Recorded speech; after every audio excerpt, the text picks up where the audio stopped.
Bienvenidos. Aquí comienza la hora de la familia. Unidos como familia, unidos como nación. Muy buenas noches a toda la audiencia y nuestros fieles seguidores de la Hora de la Familia, unidos como familia, unidos como nación. Es un privilegio poder contar con ustedes, con todos ustedes y con sus hogares en esta una noche más en el que podemos compartir de estos temas tan trascendentales que no son temas solamente que alimentan y ayudan a formar nuestra sociedad, sino que sirven de edificación y de construcción para cada una de las familias colombianas. No olviden hacer sus comentarios en nuestras redes sociales. Recuerden que nos encuentran en Instagram, Facebook y YouTube como Ricardo Arias Mora y en Twitter como @RicardoAriasE.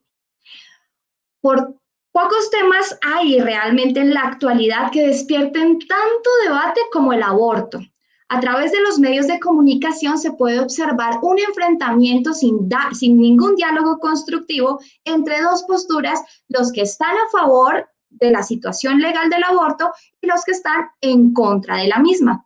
Así que en el programa de hoy yo los quiero invitar a plantear la cuestión del aborto desde la reflexión propia, teniendo en cuenta algunos de los conocimientos que hay en torno al ser vivo alojado en el seno de la madre y también el sentido de una vida independiente de la misma madre. Es evidente que se trata de una vida humana y que debe ser respetada y protegida. Quiero recordarles que en el Salmo 139, en el versículo 13, dice y hace referencia al inicio de la vida dentro del vientre de la madre. Dice, porque tú has formado mi cuerpo, me has tejido en el vientre de mi madre. Porción de la Biblia que nos demuestra que para Dios el valor de la vida no comienza en el nacimiento, sino antes de este. Pero ¿qué piensan de esto las leyes de nuestro país? Por esto el día de hoy nos vamos a hablar de un tema muy importante que es, ¿y ahora el aborto no será delito en Colombia? Para tratar este tema queremos darles a conocer los que serán nuestros invitados de lujo. Esta noche contamos con la presencia de la doctora Ilva Miriam Hoyos. Ella es ex procuradora de familia, abogada y doctora en Derecho de la Universidad Navarra. Ha realizado estudios de derechos humanos en la Universidad Complutense de Madrid y en Instituto de Derechos Humanos en Costa Rica. Fue decana de la Facultad de Derecho y directora de Humanidades de la Universidad de La Sabana en Colombia y ha sido conjuez del Consejo de Estado y procuradora delegada para la defensa de los derechos de la infancia y familia. Ha sido asesora del Pontífico Consejo de la Familia, el CELAM, la Conferencia Episcopal de Colombia. Participó como laica experta en la Conferencia General del Episcopado Latinoamericano realizado en Brasil y auditora en el primer Sínodo de la familia en la Ciudad del Vaticano. También vamos a contar esta noche con la presencia del doctor Jesús Magaña. Él es líder de Unidos por la Vida, ingeniero, máster en Administración de Empresas, máster en Desarrollo, candidato a máster en Ética, director de la plataforma ciudadana Unidos por la Vida y organizador de la Marcha Nacional por la Vida. Así que tenemos invitados, como lo dije anteriormente, de lujo, además del doctor Ricardo Arias Mora, hombre de familia en Colombia, el cual ya conocen ustedes y le damos también un caluroso saludo en esta noche. Doctor Ricardo, muy buenas noches. Pues muy buenas noches, querida Génesis, saludo especial para usted, para todo el equipo de trabajo.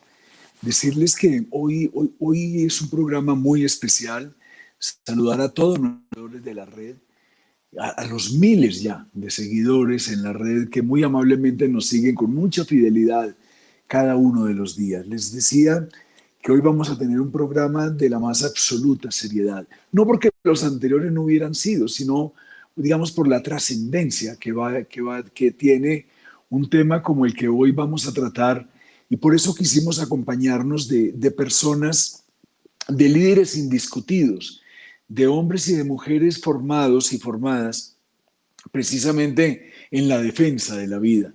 Y en ello, pues queridos amigos, yo creo que nos estamos anticipando un poco, pero creo que es saludable anticiparnos a lo que puede ocurrir alrededor de esa nueva demanda que la Corte Constitucional está en estudio sobre el tema del aborto, que para nosotros será siempre un delito, que para nosotros siempre nos va a ocasionar el más absoluto rechazo, pero quisimos, de acuerdo a la normatividad constitucional, a las leyes que nos rigen, digamos al orden interno de nuestro Estado colombiano, quisimos invitar y ellos aceptaron de inmediato, que eso lo tengo que agradecer, lo tengo que resaltar con gratitud eterna, con la doctora Ilva Miriam Hoyos y el doctor Jesús Magaña, ambos con agendas complicadísimas de muchas actuaciones y actividades en la vida y en la sociedad. Cuando oyeron y cuando oyeron y recibieron nuestra invitación, no dudaron ni un minuto en decir estaremos listos a estar en la hora de la familia.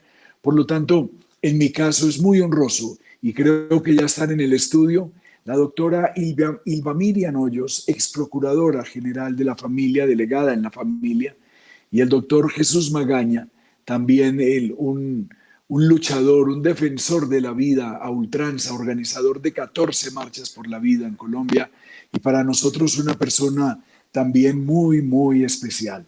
Por eso que ya los tengo aquí en el estudio y quería agradecerle muchísimo a ambos, a la doctora Ilva Miriam y al doctor Jesús Magaña, que a propósito lo único que no sabía de él era que éramos colegas, que somos ingenieros además.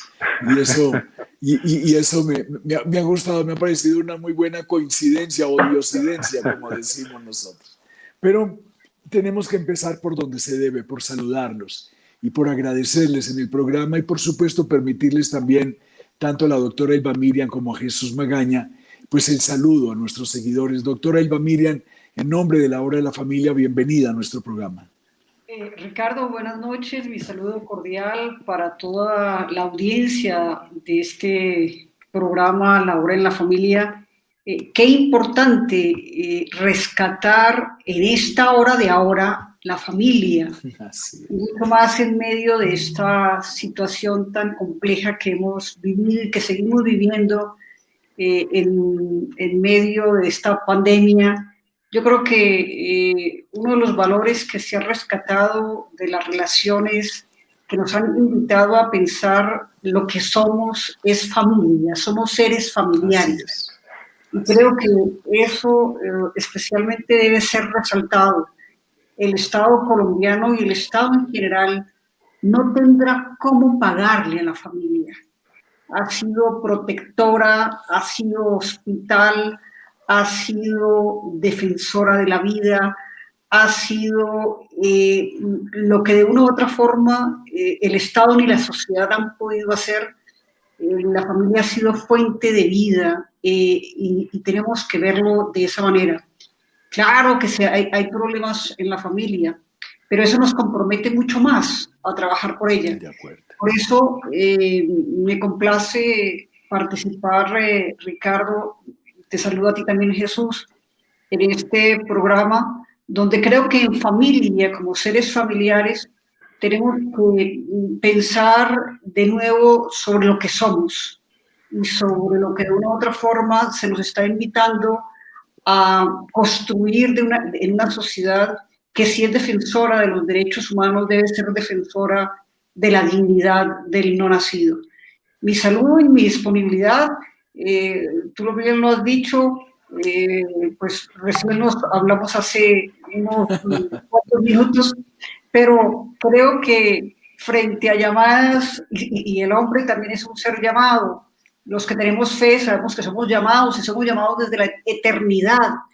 Las llamadas que uno recibe también son un momento, oportunidad para hacer presencia y por eso, a pesar de diversas actividades, no dudé en acompañarte, aunque he de reconocer que quizá no tenemos todavía la posibilidad de analizar de manera exhaustiva las demandas que han sido presentadas, pero aquí está nuestra voz, nuestra disponibilidad, nuestra presencia para hacer familia y para repensar y para que además podamos suscitar un llamado a todos los oyentes en torno a lo que significa cimentar nuestra sociedad en la defensa del derecho a la vida. qué bonito, querida doctora Elba Miriam. Incluso recomendarle mucho a nuestros seguidores en la red que traten de degustar mucho las palabras, las respuestas que de ellos dos ustedes van a oír durante este programa, porque se darán cuenta incluso cuánta enseñanza hay en ello. Miren lo que acaba de decir, además de muchos temas muy importantes, la dignidad del no nacido. Y esos son temas que son profundos en una sociedad. Querido Jesús Magaña, bienvenido a nuestro programa. Muy buenas noches en nombre de la Hora de la Familia. Doctor Ricardo, muy buenas noches. Ilva Miriam, mucho gusto saludarte por este medio. Compañera de muchas batallas de hace ya muchos años. Qué gusto compartir contigo también. Pues muchísimas gracias por la invitación. Al igual que a Ilva Miriam me llamaron hace unos momentico también, pero con muchísimo gusto con el doctor Ricardo, que ha sido también un ejemplo para todos nosotros en esa verticalidad de lucha por la vida, en el aspecto político que es tan importante hoy, porque definitivamente a veces hemos abandonado este campo que es tan importante. Entonces, pues, doctor Ricardo, muchas gracias por invitarnos y muchas gracias por todo el trabajo que haces en este campo, que es fundamental para el bien común de todo el país, para el bien de todos y cada uno de los ciudadanos de Colombia. Gracias por la invitación y a tus órdenes. Muchísimas gracias, querido Jesús. Mil gracias por esa asistencia en la noche de hoy, lo mismo de la doctora Elba Miriam. Pero comencemos de esta manera. Dice la doctora Elba Miriam que puede ser prematuro incluso empezar a dar opiniones, a expresar opiniones sobre lo que pueda pasar, dado que la Corte Constitucional ha aceptado aquella demanda que tiene que ver precisamente con el aborto y todas sus implicaciones que ya vamos a tratar. Pero hay un tema que quisiera preguntarle a la doctora Elba Miriam. Cuando aquel magistrado, del cual no voy a dar el nombre, aquel magistrado recibe la demanda y la estudia, hay algo que nos ha llamado, al menos al grupo de estudio de la Hora de la Familia, algo que nos ha llamado mucho la atención. Y es que el magistrado, en uno de sus argumentos, para efectos de aceptar la demanda, dice que en ella sí logran generarle a él una duda de constitucionalidad razonable, y estoy leyendo, en relación con los cargos presentados en su demanda por la presunta vulneración de al menos 13 artículos de la Constitución a causa de la criminalización del aborto. Doctora Elba Miriam, en nuestro sentir, esa expresión del señor magistrado, más que una duda, nosotros la tomamos casi ya como una sentencia anticipada, como un camino que ya él mismo, en sus razones, nos está diciendo. Y quisiéramos, en esa voz autorizada como la suya, conocer su opinión alrededor de esos argumentos que el señor magistrado ha presentado y de esa duda, dice él, razonable, que puede presentarse acerca de la criminalización del aborto. ¿Cuál sería su opinión? Permíteme un momento, Ricardo, hacer como un paréntesis antes de responderte. Sí, señor. Porque claro que sí. Algunos de los oyentes pues, no son expertos en derecho y necesitamos ubicarlos y contextualizarlos. Recordemos que nuestro ordenamiento jurídico está basado en una constitución, que es la Constitución Política del año 1991, que reconoce como pilares fundamentales los derechos fundamentales. Dentro de esos derechos fundamentales, el artículo 11, el derecho a la vida en Colombia es inviolable, no habrá pena de muerte, artículo que ha sido reinterpretado en diversas oportunidades por la Corte Constitucional, incluso haciéndole decir mucho más de lo que el artículo dice. La Corte se ha pronunciado en diversas oportunidades en relación con el tema del aborto.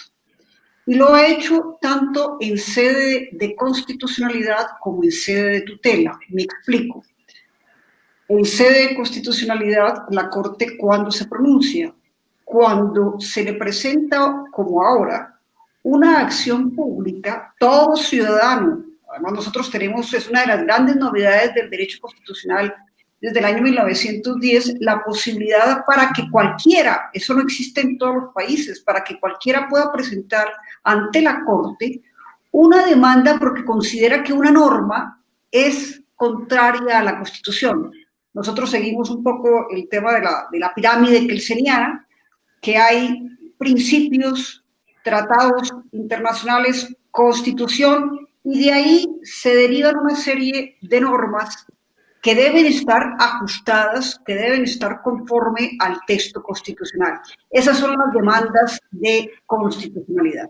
Pero la Corte también se ha pronunciado en múltiples ocasiones en lo que todos conocemos como la acción de tutela, es decir, ese mecanismo a través del cual el ciudadano considera que se le han vulnerado sus derechos fundamentales y actúa ante la jurisdicción constitucional para que se le reconozca esa vulneración y se le protejan sus derechos.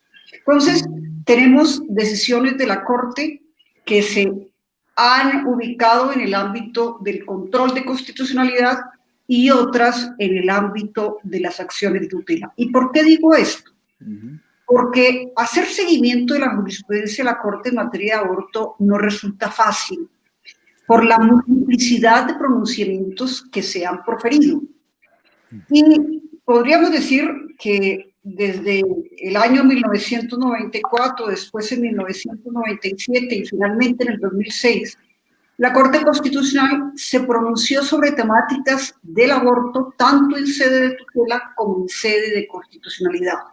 Y esa es la sentencia que conocemos tanto y sobre la cual participé activamente, no solamente presentando varios memoriales, sino también la solicitud de nulidad de la sentencia de la Corte Constitucional, la C-355 del año 2006. ¿Qué despenalizó? Es decir, ¿qué significa despenalizar? Despenalizar significa que el Código Penal, que es el que tipifica las actuaciones o los delitos, sigue conservando el delito del aborto, excepto en unas causales que fueron declaradas inconstitucionales, o mejor, que fueron incorporadas en el sentido de que no se considera que hay delito en tales casos. Pues bien, eso del 2006 ha venido avanzando en la Corte Constitucional. En alguno de mis escritos en relación con el tema del aborto y de la eutanasia he planteado que a partir de esas decisiones en Colombia empezamos en el ámbito de la filosofía se conoce como la pendiente resbaladiza. Es decir, que aceptada una excepción vamos hacia más, a ampliar esa pendiente, a aumentar, porque ya no es algo de carácter exceptivo, ya no quiero plantearlo en el sentido de que el delito del aborto sigue existiendo bajo unas causales sobre las cuales quizá podemos hablar un poco más en extenso, pero que como tal la conducta sigue siendo delictiva. Entonces tenemos el año 2006, los oyentes se preguntarán, pero entonces ¿por qué nuevamente ahora se demanda una norma relativa a un tipo penal sobre la cual la Corte se ha pronunciado en diversas oportunidades? Antes de la sentencia del 2006, la Corte Constitucional se había pronunciado en el año 1994 y en el año 1997 en el sentido de que toda acción que implicara un aborto era considerada delito. Es decir, las causales, una de ellas, la relativa, por ejemplo, para el peligro de la salud de la madre o del concebido pero no nacido, no estaban incluidas si no eran consideradas como delito. La Corte cambió su postura, la Corte cambió su concepción. ¿Por qué? Entre otras cosas, por los magistrados, por la forma como interpretan la Constitución. Y en este sentido podríamos decir que ha habido un cambio, que no solamente es el caso colombiano, sino podríamos manifestar que eso se ha advertido en todos los países donde hay tribunales constitucionales, donde la ideología, las creencias de los magistrados cuentan mucho a la hora de valorar un tema tan conflictivo como el tema del aborto. Entonces nosotros tenemos un pronunciamiento del año 2006, pero ha venido ampliándose porque en la decisión de la Corte del año 2006 nunca se habló del derecho fundamental al aborto. Siempre lo que se planteaba era la despenalización, pero posteriormente la Corte, asumiendo la teoría de la Constitución viviente, es decir, que la Constitución es viva, que hoy el texto del artículo 11 no dice lo que dijo en el año 1991. Y uno podría decir, bueno, en parte eso es cierto, pero tampoco para hacerlo decir lo que no dice. Sí, claro. Es decir, una cosa es que haya, por ejemplo, en el ámbito de la ciencia, que tengamos en cuenta los avances que se han tenido, incluso para reconocer que hay vida desde el momento de la fecundación. Pero eso no es lo que se quiere decir, no. La Constitución es viviente para ampliar los derechos respecto de las mujeres, pero para desconocer los derechos del concebido pero no nacido. Entonces, hago este preámbulo, este introito. Excelente. Para hacerles ver que la Corte Constitucional ha ido en aumento, ha ido progresando, ha ido ampliando esa sentencia hito, la C-355/2006. Yo recuerdo cuando era procuradora delegada que tuve la oportunidad de hacer los 2 primeros informes sobre el aborto, en el cual advertíamos las diversas dificultades para conocer cuántos abortos estaban realizando, incluso bajo el ámbito de la sentencia 755. Una de las observaciones que decíamos en esos informes era que hoy la sentencia 755/2006 ha dejado de ser lo que fue en su momento, porque ella misma, así como la Constitución se ha ampliado, la sentencia se ha ampliado y se le ha hecho decir lo que nunca ha dicho. Entonces, estamos en esa línea. Cuando lo expreso, la Corte ha dado unas pautas y las dio en la sentencia del año 2005, donde se declaró inhibida para pronunciarse respecto al aborto, supuestamente porque había una indebida presentación de la demanda no estaba bien presentada. Eso era una manera formal que tiene la Corte de no pronunciarse, pero en esta oportunidad los magistrados que salvaron su voto hicieron una serie de advertencias y prácticamente de consideraciones que fueron tenidas en cuenta por Mónica Roa en la presentación de su demanda que llevó a la sentencia C-355/2006. En otras palabras, la Corte dio elementos de juicio para elaborar su demanda y después para pronunciarse. Y lo mismo podríamos decir de las sentencias que se han proferido después de la sentencia C-355/2006.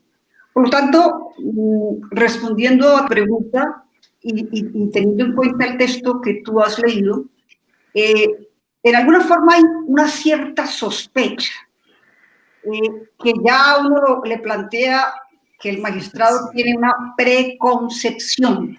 Así es. Que parecería, yo no me lo atrevo a decir que esa va a ser su decisión, pero que parecería que por la manera como interpreta y como lee el texto, a su juicio, de entrada, advierte presuntamente que hay vulneración de derechos fundamentales. ¿Y por qué, se preguntarán ustedes, la Corte puede volver a pronunciarse cuando ha habido diversos pronunciamientos? Porque con lo que nosotros llamamos los abogados, ustedes decían que son ingenieros, yo tengo que decirles que no soy ingeniera, pero soy hija de ingeniero y hermana de 2 ingenieros, o sea que algo tengo que ver con los ingenieros. Entonces, en el lenguaje jurídico hay una figura que nosotros llamamos cosa juzgada, res adjudicata, cosa adjudicada, cosa decidida. Pues bien, la Corte Constitucional ha manifestado que esa cosa juzgada, ¿qué significa? Yo ya decidí sobre ese tema. Sin embargo, puede ser una cosa juzgada aparente. ¿En qué sentido? En que no todos los argumentos que se dieron en su momento fueron los que hoy se consideran. Por eso que les estoy comentando, del carácter evolutivo de la Constitución. De la Constitución va cambiando. En igual forma, las leyes van cambiando, las decisiones judiciales van cambiando. Entonces, la Corte dice, hay casos en los que, a pesar de que la Corte se pronunció en el 2006, en el 2010, recientemente hace... 2018. Eso no significa que la Corte no vuelva a pronunciarse, siempre y cuando advierta que hay nuevos razonamientos, que hay nuevas consideraciones, y que de una u otra forma llevan a que lo que se decidió en su momento fue válido, pero que hay nuevas razones, en este caso, nuevas razones parecen estar centradas primordialmente en la comprensión de los llamados derechos sexuales y reproductivos. Entonces, de esta forma, la Corte se arroga la competencia para manifestar, puedo pronunciarme, me imagino que tendrá que analizar, porque la Corte admitida esta acción pública e inconstitucional debe pronunciarse.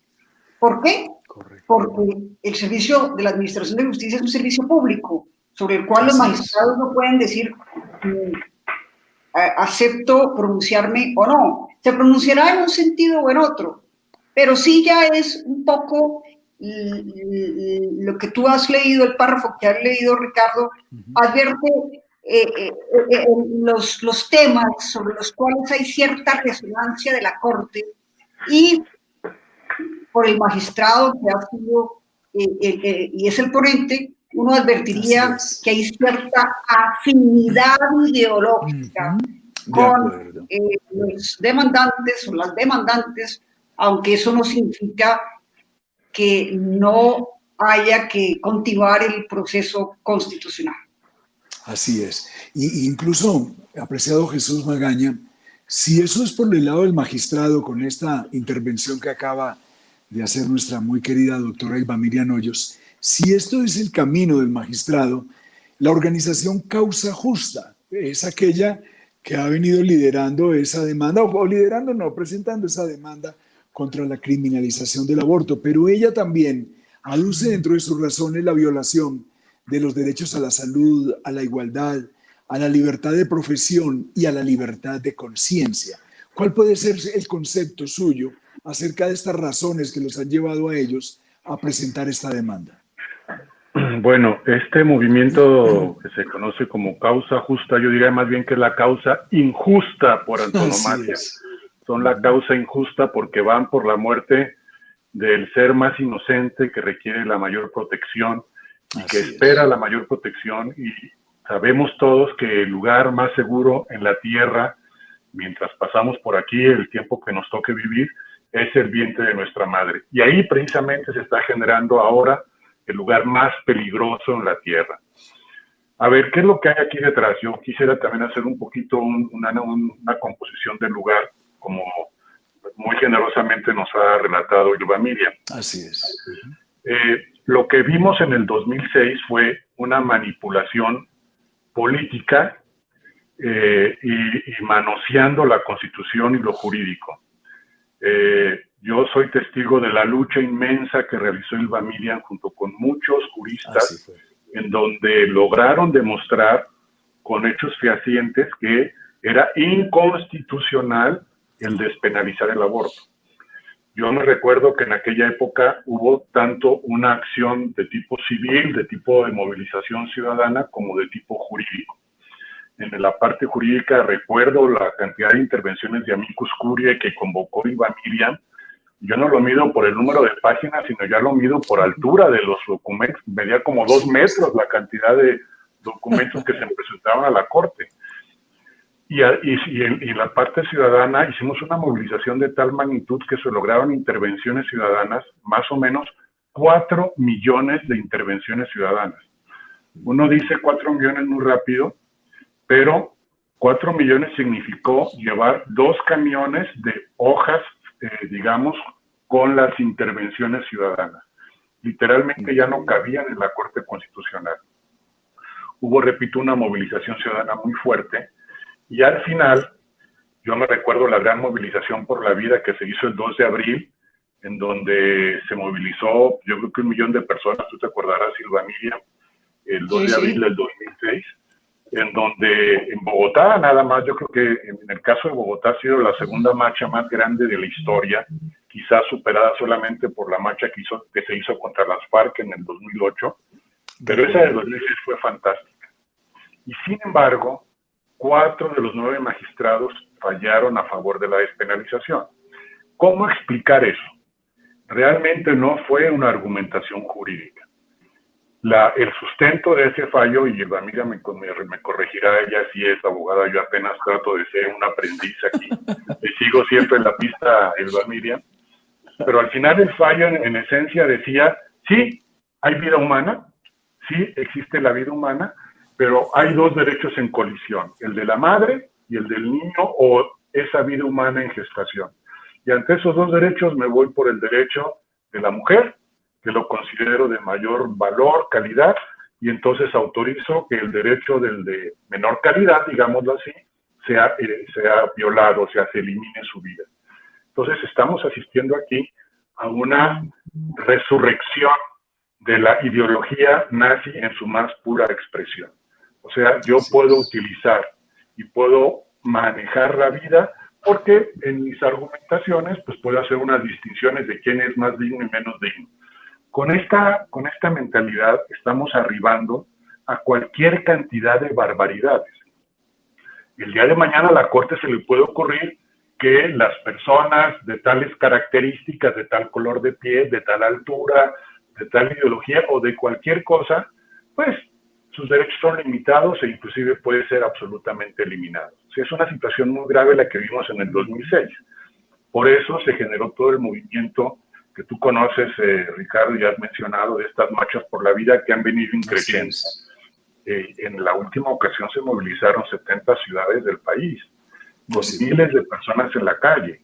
Y eso es un mensaje muy poderoso, tan poderoso que hoy en día se ha generado, por ejemplo, la bancada Provida en el Congreso de la República. Y tan poderoso que en octubre de 2019, hace exactamente un año, atendiendo digamos, casi que la orden que le dio la Corte Constitucional, debido a la sentencia que emitió en octubre de 2018, diciendo que el aborto se podía ejecutar en Colombia desde el primer instante hasta un instante, o sea, desde el momento de la fecundación hasta un instante antes de nacer, dio, después de esa sentencia, la orden al Ministerio de Salud para que emitiera un reglamento que de alguna manera, digamos, le diera las claves, las pistas al sistema de salud de cómo ejecutar el aborto. Ante eso nos movilizamos como sociedad y logramos en octubre del 2018 parar el reglamento que estaba listo para ser emitido por el Ministerio de Salud. Eso yo creo que prendió las alarmas de todo este movimiento abortista. Dijeron, aunque estamos haciendo aborto a diestra y siniestra, es muy débil la situación porque sigue siendo solamente una sentencia. Y entonces, en ese momento, aprovechando una demanda que había presentado, que pienso que de buena fe, una doctora, una abogada que se llamaba Natalia Bernal, tratando de bloquear o de tumbar la sentencia C355, aprovechándose de eso, cambiaron totalmente el sentido y empezaron a decir que iban a eliminar todas las causales del aborto. ¿Eso qué quiere decir? Que el aborto iba a quedar a barra libre, o sea, disponible para efectuarse en cualquier momento, bajo cualquier circunstancia, o sea, a capricho. Eso estaba así en febrero del 2020, ahora en febrero hace unos meses, y sucedió el caso del bebé Juan Sebastián, el bebé de Popayán, que fue abortado aprovechándose de esa realidad de la sentencia del 2018 que decía que los bebés pueden ser abortados desde la fecundación hasta un instante antes de nacer. Se tomó prácticamente, se secuestró a la mamá de este bebé Juan Sebastián por parte de Profamilia, y lo digo con todos sus términos porque ellos fueron los autores de este asesinato. Profamilia secuestró a la mamá de este bebé prácticamente. Hubo una pelea heroica, valiente del papá de Juan Sebastián para salvar a su niño. Se acudieron a los tribunales, hubo una sentencia cautelar, no sé si es el término exacto, Ylva Miriam me corregirá, pero hubo una disposición. Las medidas cautelares de parte de un juez de Popayán, diciendo que no se podía efectuar el aborto hasta que no quedaran claras las condiciones, si se cumplían esas condiciones. Y Profamilia, violando esas medidas cautelares, puso en un avión a la mamá de este bebé, se la trajo prácticamente de manera clandestina a Bogotá y le practicó el aborto con casi 8 meses de gestación. Era más peligroso para la vida de la madre hacerle el aborto que permitirle nacer al bebé. Y sin embargo, mataron al bebé de la manera más agresiva y más sangrienta, que son los abortos más terribles que se pueden ejecutar. Ignorando, repito, las medidas cautelares del juez. Esto generó una gran indignación en la nación y la ciudadanía se volcó para protestar por esta circunstancia. Hicimos inmediatamente un plantón en Profamilia, creo que tú nos pudiste acompañar ahí, pero muchas personas estuvimos ahí reunidos para protestar frente a Profamilia. Después nos fuimos frente a la Corte Constitucional y fuimos haciendo que creciera de tal manera la presión que la Corte Constitucional, los 9 magistrados de la Corte, que en febrero estaban 6 magistrados a favor de despenalizar totalmente el aborto y 3 en contra, para marzo 2 cambiaron las circunstancias. Y la sentencia se emitió diciendo 6 magistrados a favor de que la cosa estaba juzgada, que no se iba a ampliar más, o sea, que no se iban a quitar las condiciones del aborto, que quedaban las cosas como estaban en febrero de 2020 y que no se iban a despenalizar, que no se iba a quitar las causales de aborto. Pues, por primera vez en 14 años le ganamos a la Corte Constitucional y nos echamos en casa. Hoy el movimiento Causa Injusta, con esta gran preocupación, es mi lectura, puedo estar equivocado, tratan de decir, pues vamos otra vez por lo que no logramos en febrero y vamos a amarrar las cosas. Y se presentan con una sentencia de con una demanda para el Código Penal que tiene, creo que cientos de páginas, al menos la que me han enviado es bastante larga, argumentando precisamente lo que la doctora Ylva Miriam nos ha explicado también. ¿Qué es lo que veo yo aquí detrás? Este movimiento de lobby de la cultura de la muerte que nuevamente hace una apuesta dura para que Colombia quede totalmente bajo el yugo del aborto, bajo la industria del aborto. Hoy en día, desafortunadamente, se hacen abortos a diestra y siniestra y la realidad es que más del 90% de los abortos se hacen bajo la causal de salud de la madre y se invoca salud mental de la madre. Esto es, si tú tienes una pequeña angustia, una pequeña preocupación con tu embarazo, estás justificada para el aborto. O sea, tenemos aborto libre. Pero aún así estas causales limitan de alguna manera lo que está sucediendo, porque no puede el poder del Estado volcarse a la promoción, digamos, cínica del aborto. En la realidad, sabemos hoy que hay toda una política de terrorismo para todo el sistema de salud, para todos los funcionarios médicos, enfermeras, en fin, del sistema de salud. Se les obliga a promover el aborto, bajo una serie de alambicados, argumentos, y se les dice que si no promueven el aborto van a recibir unas sanciones muy graves. La realidad es que hoy el aborto, y aquí me corregirá Ylva Miriam, pues tiene una sustentación frágil, porque no hay una ley que respalde el aborto, sino solamente sentencias de la Corte, y entonces los ministerios, esto es el Poder Ejecutivo, no puede finalmente operar porque hace falta esa ley. Lo está haciendo, pero de una manera muy irregular. Ya en el año 2012, si mal no estoy, también Ylva Miriam me corrige, el Consejo de Estado tumbó el decreto 4444 de diciembre de 2006, que reglamentaba el aborto, precisamente porque no existía una ley, sino que fue un salto olímpico de sentencia de la Corte a una cuestión de reglamento. Entonces, ¿qué veo yo ahora? Pues lo que veo ahora es que tenemos que hacer un esfuerzo jurídico muy fuerte y muy serio. Tenemos personas como Ylva Miriam que tienen unas calidades académicas extraordinarias, pero también una presión política extraordinaria, porque desafortunadamente los magistrados de la Corte hoy funcionan no con sentido de derecho y de justicia y de leyes y de constitución, sino de acuerdo a sus ideologías y sus posiciones políticas. Voy a decir una cosa que puede sonar dura, pero estamos bajo la tiranía de 4 o 5 magistrados de la Corte que hacen lo que se les viene en gana y acomodan la Constitución y las leyes de acuerdo a lo que se les antoja. Y como ellos son el último tribunal de cierre, entonces se puede equivocar Dios, pero ellos jamás. Entonces lo que hay que hacer es apretarles un poco las tuercas y decirle, te va a costar, maestro, y te va a costar duro. Y en eso estamos. Si me permite, Ricardo, comentando algo de lo que ha dicho Jesús, haría referencia a 2 puntos. Primero. Sí, señora.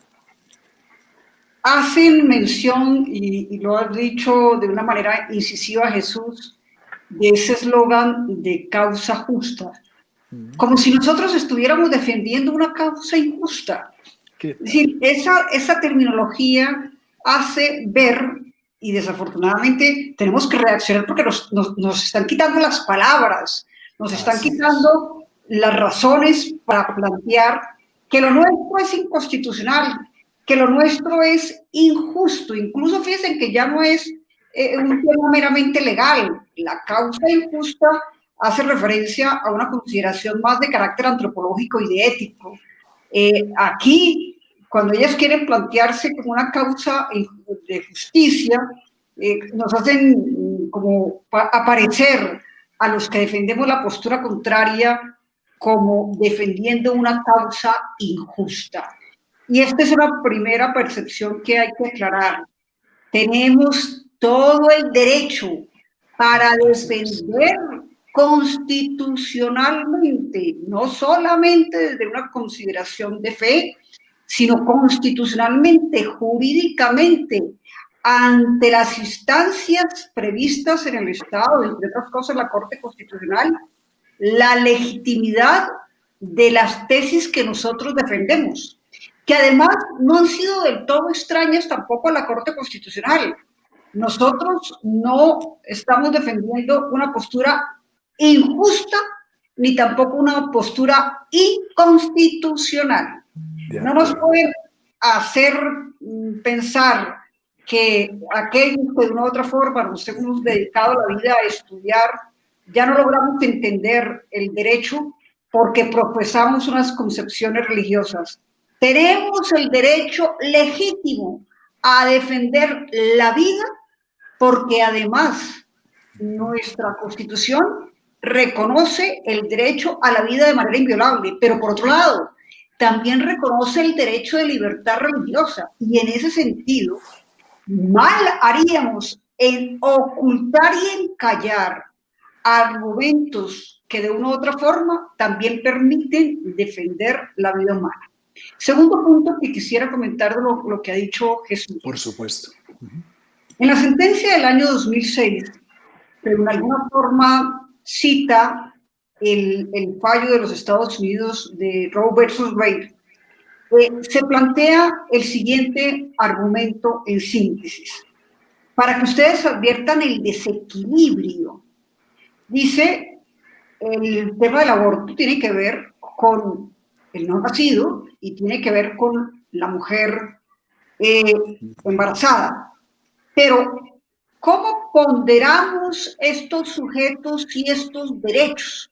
Hoy en día está muy en boga toda la tesis del llamado conflictivismo de derechos. ¿Qué significa ello? Que si hay 2 derechos enfrentados, uno tiene que primar sobre otro, cuando en principio lo que se debe plantear es que la armonización de los derechos deben ser armonizados, porque ¿qué es el derecho? El derecho no es nada distinto que aquellos bienes esenciales para nuestro desarrollo personal y social.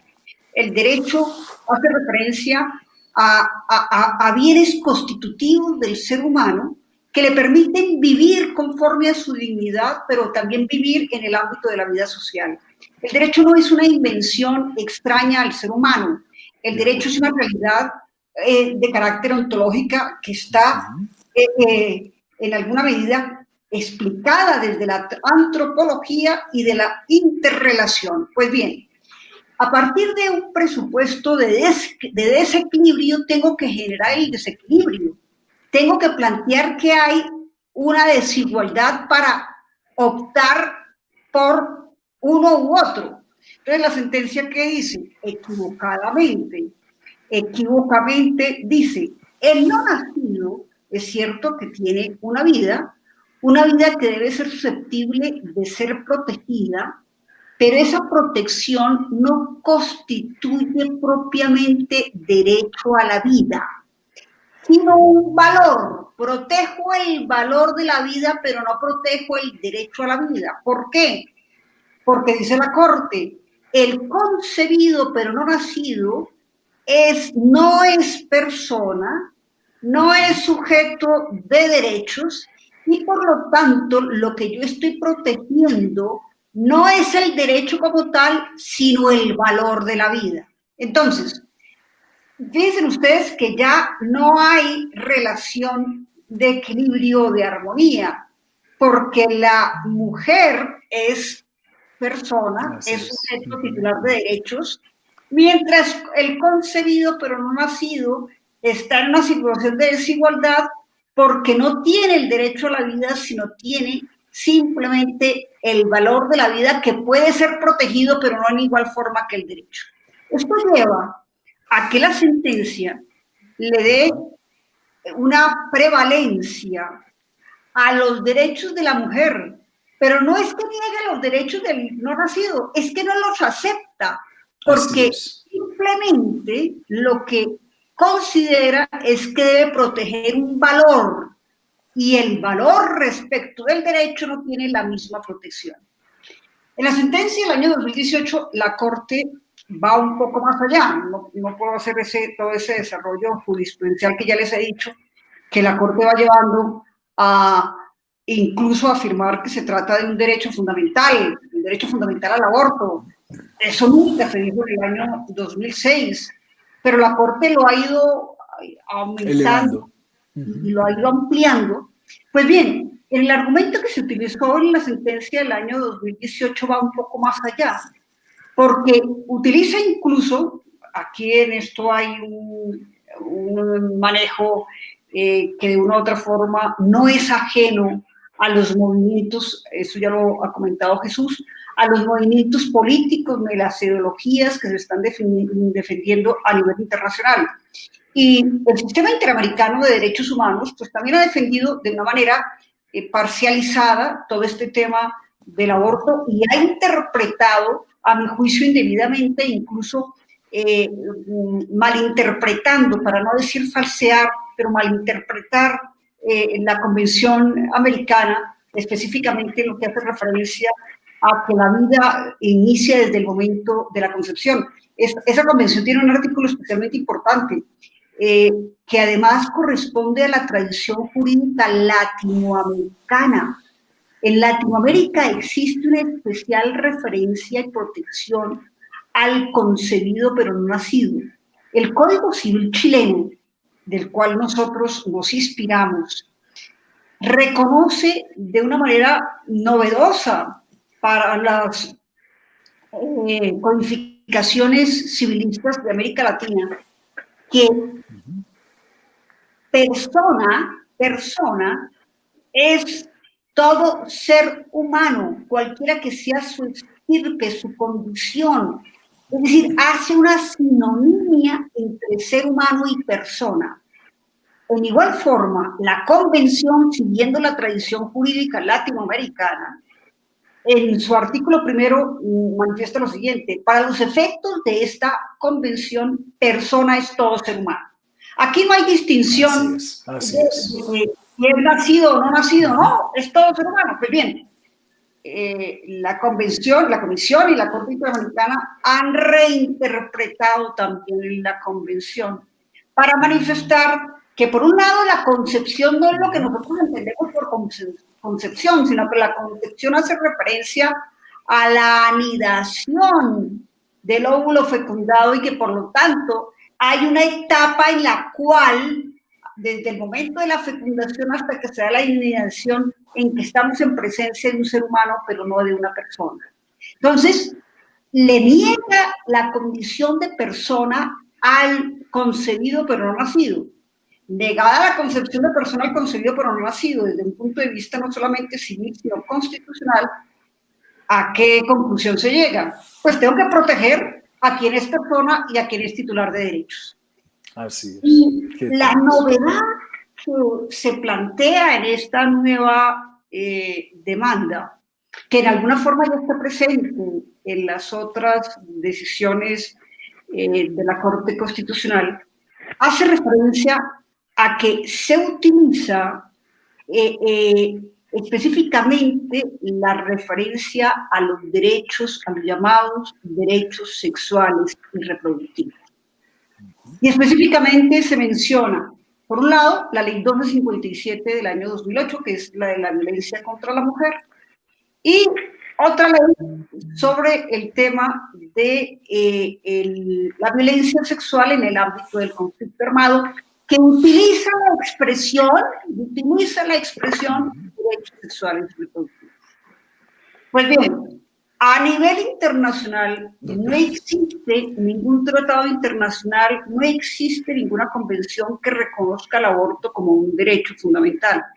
Sin embargo, ha habido interpretaciones que han expresado que como parte de esos derechos, como parte de la salud sexual y reproductiva de la mujer, se da el derecho a decidir libremente. Digamos que eso está como en las penumbras de esas decisiones de los comités de derechos humanos, y se utilizan algunas referencias al Comité de los Derechos Humanos de la Convención contra la Mujer, que se llama CEDAW. Y ese comité ha interpretado que entre los derechos sexuales y reproductivos, y esta ha sido una bandera de Naciones Unidas, que de una forma u otra forma ha sido también promovida por diversos gobiernos para tratar de implantar la ideología de género, pero también la ideología, como lo ha señalado Jesús, de una cultura de la muerte, donde lo que se está negando es la humanidad de un ser humano.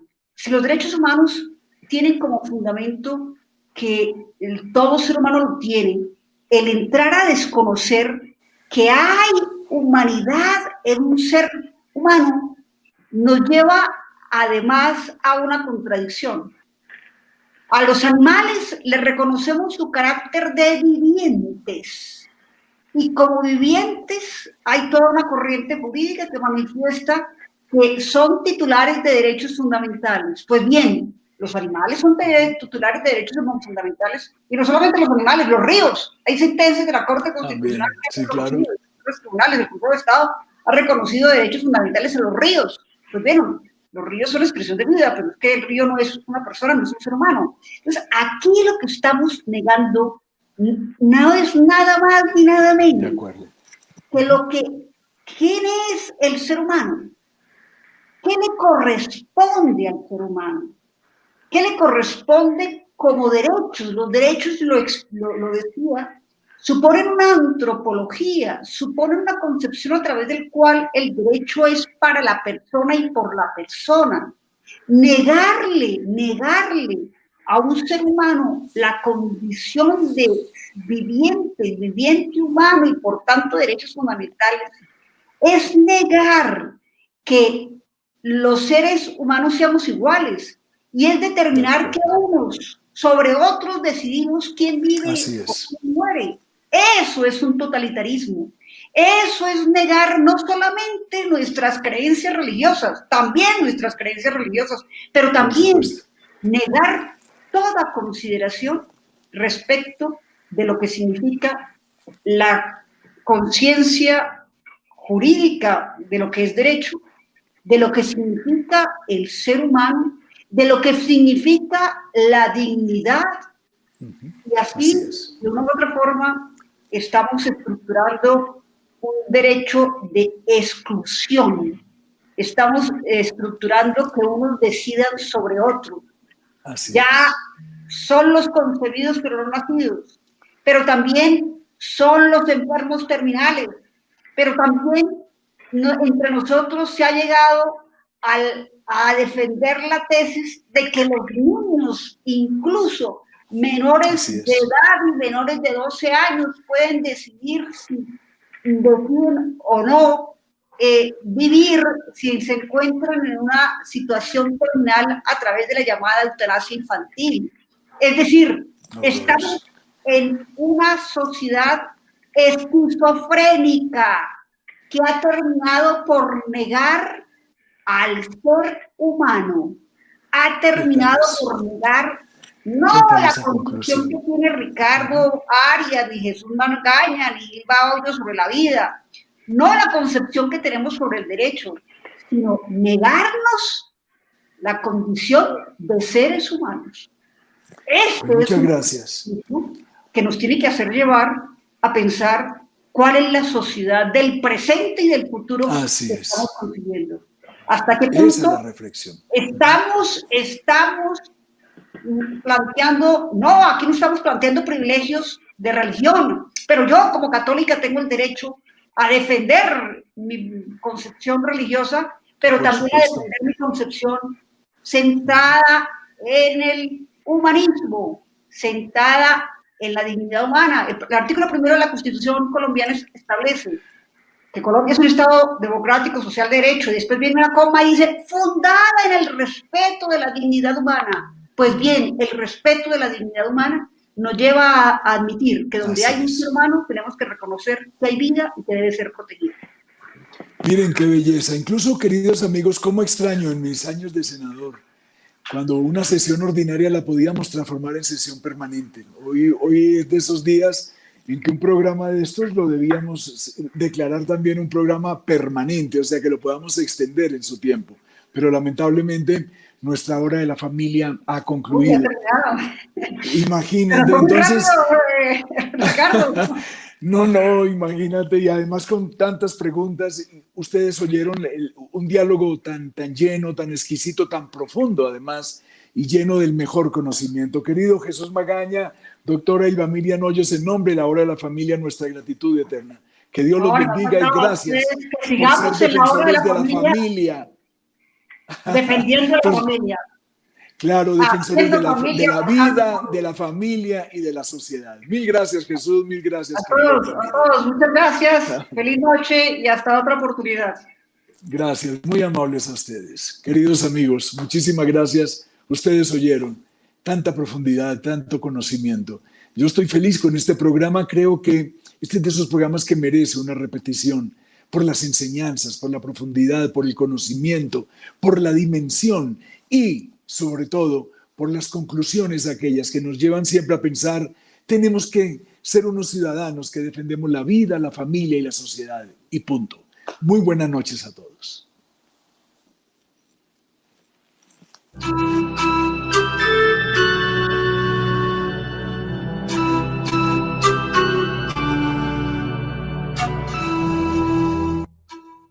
Me pregunta Enrique que cuál mi opinión ahora que se pretende que se permita el aborto en Colombia.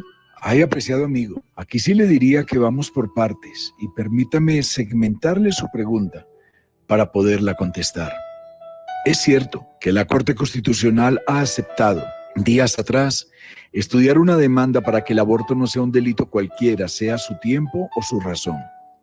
Y el solo pensarlo es grave, o mejor, muy grave, quiero decir.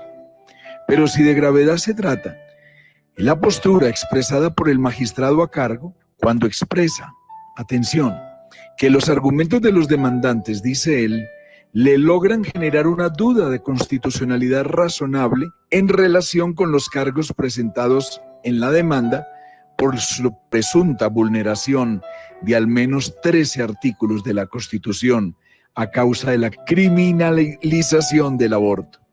Y para mí eso, apreciado Enrique, más que una duda en él, es una sentencia anticipada, donde, y se lo confieso, quisiera en mi deducción estar plenamente equivocado. Y lo más grave también es que todo se va a dar en muy poco tiempo, casi que en cuestión de días, pocos meses quizás, y el solo pensarlo me llena de horror. Ay, mi querido y apreciado amigo, cuánto duele observar una sociedad anestesiada que de manera fría permite que estos hechos se aprueben a sabiendas del grave daño que este terrible mal aprobado nos va a causar. Nosotros vemos de lejos, somos indiferentes y casi que le diría que no nos conmueve nada a sabiendas de las altas cifras que del aborto se desprenden y que significan solamente ruina para una sociedad. Es que miremos las consecuencias. Recuerde lo de la causa y los efectos. Miremos los efectos. Ya en Colombia hoy estamos pasando de 2.9 hijos a 2.1 hijos por mujer.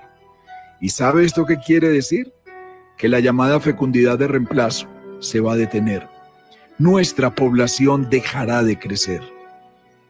El 75% de las mujeres, por ejemplo, que viven hoy en áreas urbanas, desean todos los días tener familias más pequeñas. Bogotá, por ejemplo, es la ciudad con mayor tasa de abortos en Colombia. Enrique, nadie habla en Colombia de natalidad, nadie habla de demografía, de tener hijos, de poblar el territorio. ¿Y me permite otro ejemplo? El Chocó. El Chocó, por ejemplo, es uno de los departamentos más extensos de Colombia, pero también uno de los más desocupados, le confieso. 10 habitantes por kilómetro cuadrado. ¿No es eso increíble? Ese querido departamento, Enrique, para que situemos las cifras y la dimensión, tiene 45.000 kilómetros cuadrados y quiere remediar sus males viviendo en solitario. 10 habitantes por kilómetro cuadrado. No. Yo no entiendo el lamento ni la queja del chocuano, porque nunca se propone solucionar sus males. Y esa solución de sus males comienza en el poblar del territorio y en el llenar de sus espacios. Que nuestras mujeres tengan hijos, que poblemos aquel departamento y toda Colombia, que volvamos a hablar precisamente de índices poblacionales, que volvamos a hablar de densidades habitacionales, que volvamos a hablar de poblar todo lo que Dios nos dio como territorio y como nación. Ay, Enrique, tanto por hacer, pero ahora pues debemos descansar, dado que la jornada es larga y nos debemos preparar, hasta que logremos el día aquel en que cada uno mire hacia su pueblo y huya hacia su tierra, a la tierra que como Colombia hemos recibido como heredad. Y recuerde, si alguien lo oye hablando de estos nuevos temas o nuevos caminos, seguro le dirán que mucho aún nos falta o que me falta. Tranquilo, solo dígale que lo sabemos, que no nos detendremos y que por siempre buscaremos avanzar. Reciba mi saludo cordial, Ricardo Arias Mora. Y si desea seguirme en el día a día por el Twitter, sígame por favor en @RicardoAriasM o en YouTube o en Facebook. No es sino Ricardo Arias Mora y allí seguramente me va a encontrar. Reciba mi saludo cordial, un buen descanso y un buen día por llegar. Gracias por acompañarnos en la hora de la familia. Unidos como familia, unidos como nación.